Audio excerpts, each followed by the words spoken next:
네, 저희가 뉴스테이블 진행하면서 실시간 댓글이라든지 뭐 여러 가지 문자로 봤을 때 좀 머릿속이 복잡하다, 전반적으로 너무나 혼란스럽다 이런 글들이 많은데, 자, 이 가운데 책 속에 길이 있다 이런 말이 떠올랐습니다. 현명한 길찾기를 안내해 주시고 응원해 주실 분을 오늘 스튜디오에 모셨습니다. 진주에서 5년째 독립서점 운영 중인 최도훈 대표 함께하겠습니다. 안녕하십니까? 네, 안녕하세요. 예, 밖에서 제가 들었는데 긴장을 좀 하셨다고. 네. 예, 긴장 많이 되십니까? 아니요, 지금은 좀 풀리고 있습니다. 풀리고 있습니까? 네네. 제가 평소에 부끄럽게 책을 잘 안 읽는데 어머, 네. 용기 내서 네. 한번 읽어보자 서점에 찾아왔다라는 손님으로 생각하시고 네. 오늘 좀 편안하게 답변해 주시면 되겠습니다. 네, 좋습니다. 네. 서점의 이제 주인을 모신 거잖아요. 네네. 뭐 그런 분들은 많을 텐데 저희 제작진이 특별하게 모신 이유가 분명히 있을 것 같아요. 뭔가 특별한 서점일 것 같은데 소개 좀 해주세요. 네, 저희 서점은요, 네. 경남 진주 문산읍에 있는 서점이에요. 문산읍이요. 네, 그 앞에가 네. 경운기가 지나다니는 예. 아주 외진 곳이거든요. 그런 배경을 가진 서점은 잘 없을 것 같아요. 아주 힙하죠. 예. 네. 8평짜리 공간이지만 정말 알차게 다채로운 프로그램을 운영하고 있기도 해요. 예. 특히 독서 모임을 주 강점으로 운영을 하고 있는데 혹시 박경리 선생님 아시나요? 토지. 맞습니다. 이 토지가 무려 20권 20권이나 되는데요. 예. 이런 대하 소설을 함께 읽는 독서 모임도 운영을 하고 있고, 칼세이건의 코스모스 네. 이런 과학 장르의 책도 읽고, 벽돌책이라고 하죠. 500페이지에서 1000페이지가 넘는 이 책을 같이 격파하는 독서 모임도 운영을 하고 있어요. 격파는 한번 다 읽어보는 겁니까? 아니면 실제로 격파하는 겁니까? 다 읽어야죠. 다 읽는 냄비 받침으로 거죠? 쓰거나 부시면 예. 안 되고 다 네. 읽어야 됩니다. 좀 책을 많이 읽어야 될 것 같습니다. 네. 그러니까 서점 자체가 큰 서점은 아닌데 가지고 있는 콘텐츠 자체가 정말 규모가 큰 그런 서점으로 와닿거든요. 네. 특히나 그런 게 올해만에도 작가들이 직접 방문을 많이 해줘서 이 네. 서점이 더욱더 풍성해졌다고 하는데, 뭐 어떤 작가님들이 오신 거예요?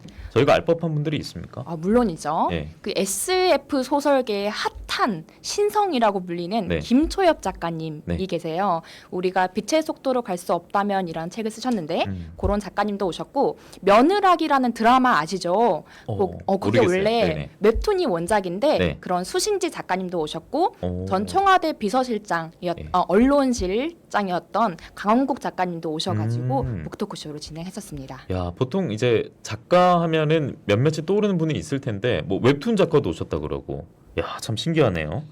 어떻게 직접 초대를 하시는 거예요? 아니면 저희가 직접 섭외하기도 하고요. 예. 저희 독서 모임 멤버가 무려 200명이에요. 진주시 내에서 네네. 예. 그래서 독서 모임 멤버들이 이런 작가도 한번 초청해 주세요라고 제안이 들어오면은 저희가 섭외하기도 합니다. 다 의미 있는 초청이었고 방문이었겠습니다만 그 중에 뭐 가장 좀 인상적인 뭐 그런 작가는 누구였습니까? 방문했을 때? 아무래도 조혜진 작가님이 떠오르는데요. 이유는요?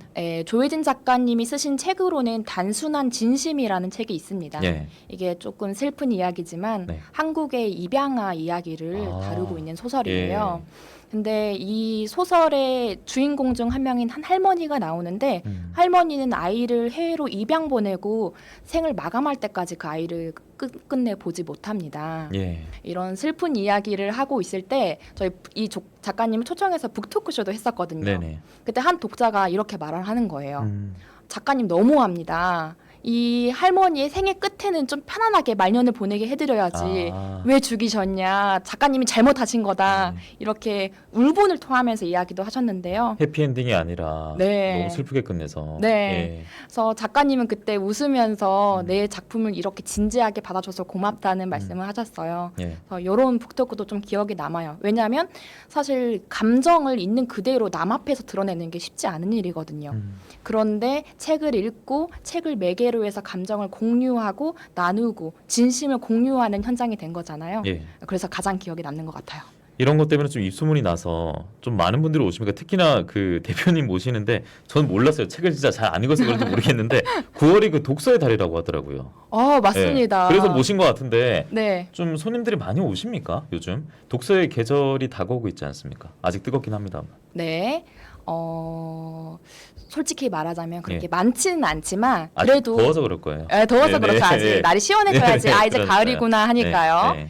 이 9월이 독서의 계절, 책의 계절 이런 말을 하는데 그래서인지 책을 선물하시는 분들이 그래도 꽤 오시는 편이에요.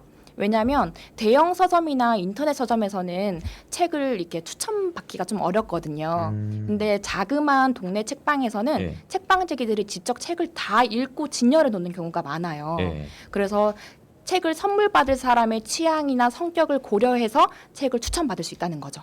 그런 의미 때문에 9월에 좀 많이들 오시는 것 같긴 해요. 그러면 지금 오시기 전에 그 추천을 해놓은 책들이 이렇게 놓여져 있었을 거 아닙니까? 네네. 뭐 어떤 장르, 뭐 어떤 종류의 책이었어요?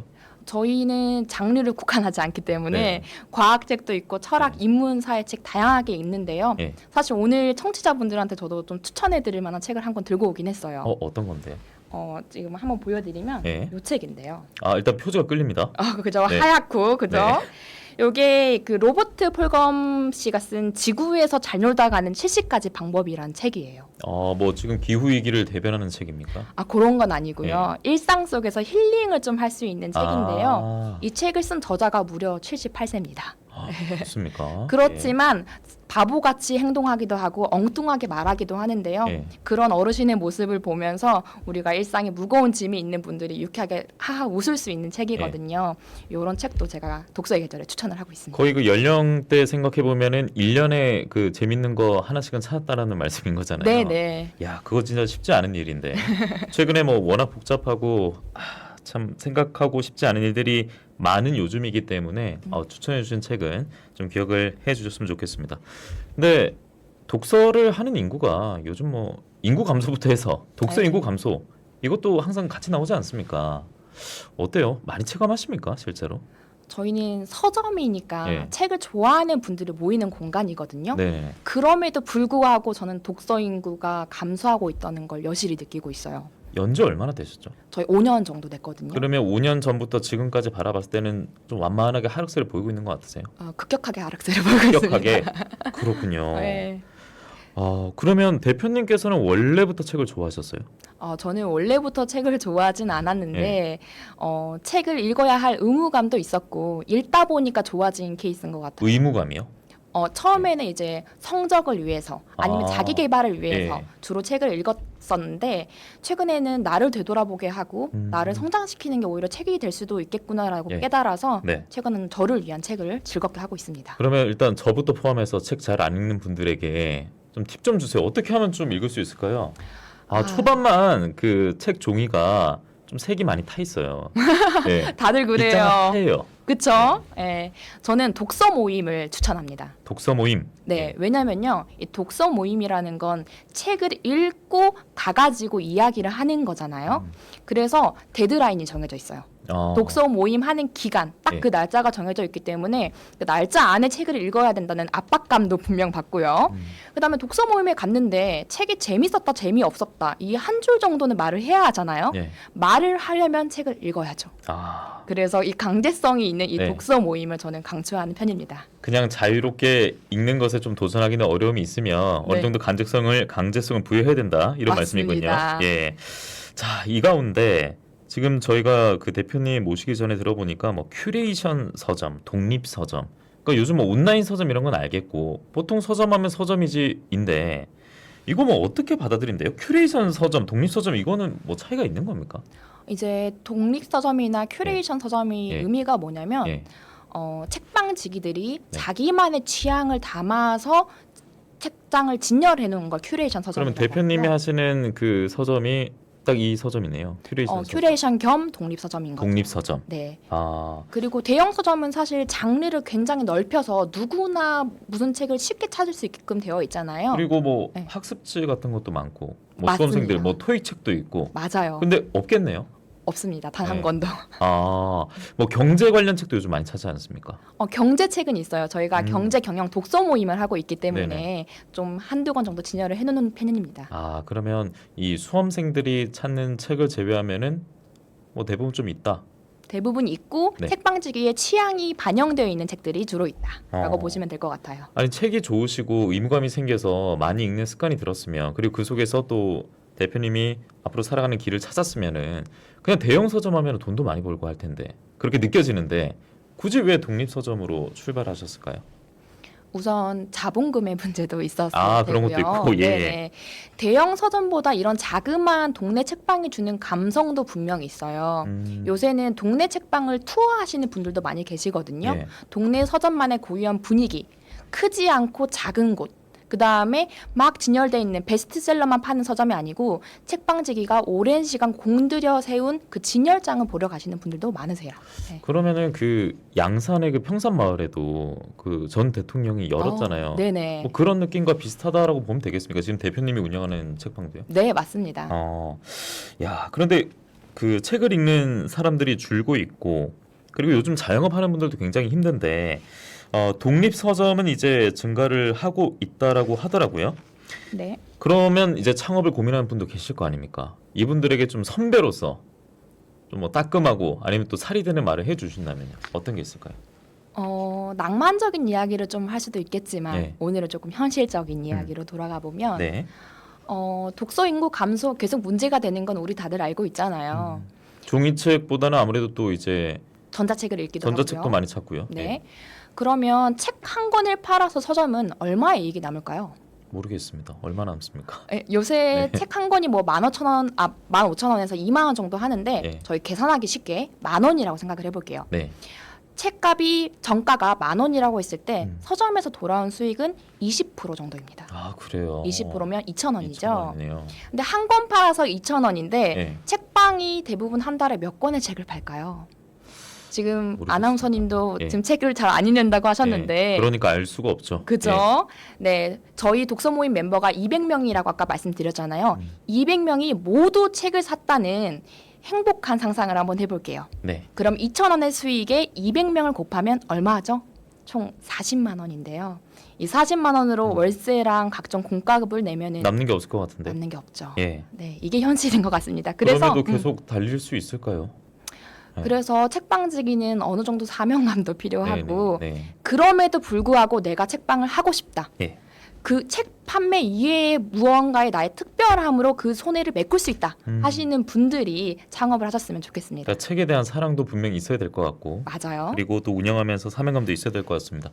야, 역시 책을 많이 읽으신 분이라 그런지 말씀 너무 잘하셔가지고 그래요? 시간이 너무 빨리 갔는데 끝으로 이거 좀 여쭤봐야겠네요.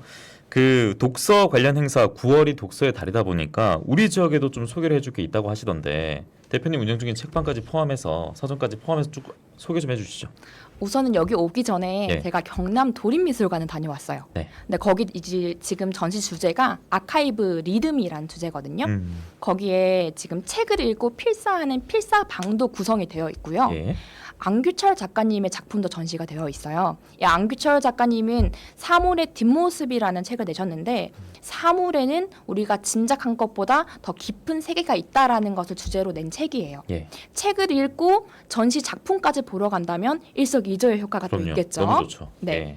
이런 전시를 보러 가셔도 좋을 것 같고요. 저희 서점에서 진행하는 행사로는 9월 8일 금요일 오후 4시 반에요. 예. 날씨가 좋으면 찾아가겠어요.라는 드라마화된 소설을 쓴 이도호 작가님이 저희 책방에 자리하십니다. 내일 모레네요. 왜 당장이죠? 네네네네. 그래서 그날은 작가님이 일일 책방지기로 오세요. 네. 와가지고 작가님이 직접 책을 추천하기도 하고 판매하기도 하는데요.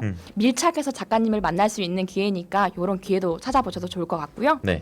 9월 14일에는 저희 김원빛 작가님을 모시고 또 북토크쇼를 합니다. 이 책을 쉽게 접근하기 어렵고 책 읽기가 어려우신 분들은 이런 북토크쇼를 통해 책의 재미를 조금 찾아보셨으면 좋겠습니다. 네, 제가 꼭 가야 되겠는데 맞아요. 시간이 오세요. 없네요. 예, 이번 주 금요일 일단 기억하고 몇 시까지 합니까?